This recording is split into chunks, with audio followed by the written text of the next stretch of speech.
Hello YouTube, BlueMatona here, and welcome to this episode of Game Guides where we're going to be talking about the in-game effects of changing your unit size. For those of you who don't know, the unit size can be changed here in your video options settings, unit scale. So normal is going to be the default that your game starts on. This is going to be 40 men per standard infantry unit.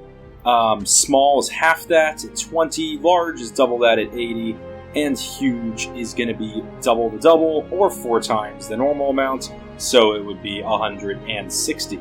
Now, you might think that this is just an aesthetic choice, and why not have more soldiers on the battlefield? But that's actually not the case, because when you recruit units in this game, it draws from your city's population. So, recruiting larger units will actually have a big drain on the populations within your cities. Let's take a look. Alright, so let's take a look at how unit size affects population in a city in-game.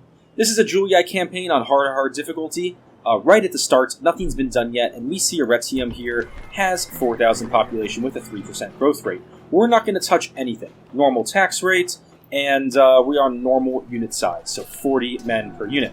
Now what we're going to do is we're going to recruit a unit every turn for 10 turns, and let's see where the population of the city ends at the end of recruitment.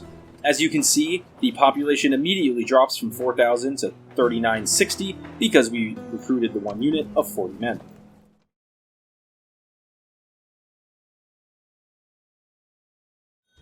After 5 turns, we've recruited on every single turn. We are at 4,397 population in the city. Now let's take a look at this with a different unit size. Here's the exact same setup, hard difficulty. The only difference is now our units are huge size, meaning they are 160 men per unit. So if we recruit in a unit, it is now going to drop to 3,840 population instead of 3,960. Now let's go ahead and run 5 turns.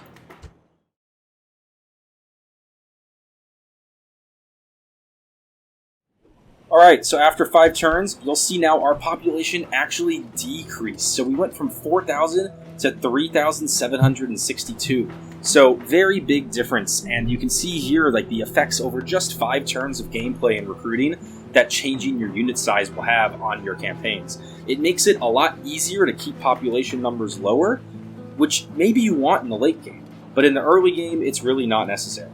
And actually will hurt you pretty significantly as you're trying to get your cities growing and past the population thresholds required to expand and build more high-level buildings.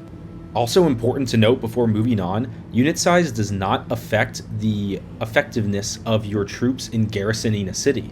So even though each unit has less men, the units will still provide the same amount of public order bonus, whether it's a small, normal, large, or huge size unit.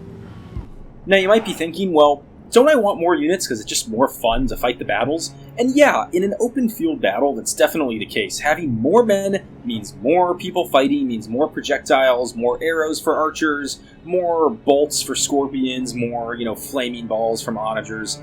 But think about city fights. Honestly, when you're in a defensive situation or an attacking situation in a city, the pathfinding can be so difficult.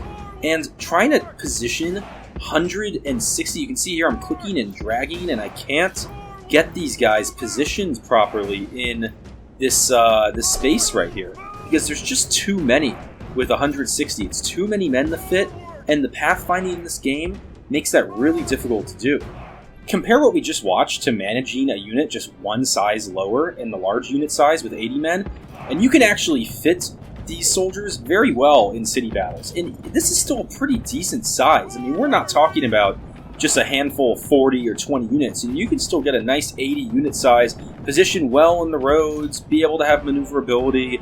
It makes city battles a lot more straightforward, a lot more pleasant in my opinion. And this is actually my recommended unit size. I think 80 works really good for managing population in a campaign. It's not taking out too much from the cities on every turn to the point where they're like significantly losing population, and it makes it a lot easier to manage while also giving you a lot of fun on the campaign map and being able to have enough men to have like fun, filled with soldier battles without it really hurting your campaign. So my recommendation would be the normal unit size that gives you about 80 men per standard Roman unit.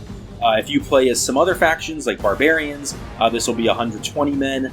and you know those 240-man units on the highest setting are just a little big. It just makes it a little tough to play as. If you're looking to play a game where you can just pack as many soldiers on a battlefield as you can, and that's what you want, and that's what you're going to have fun with, absolutely go for it. There is nothing wrong with playing on the largest unit size, but my recommendation, so that you don't ruin the population of your settlements, and you still have good maneuverability through streets and city battles, is to play with 80, which is the large unit size. So I hope you all enjoyed, and I hope you all have fun out there fighting your battles and sieging your cities and having a good time in your campaigns.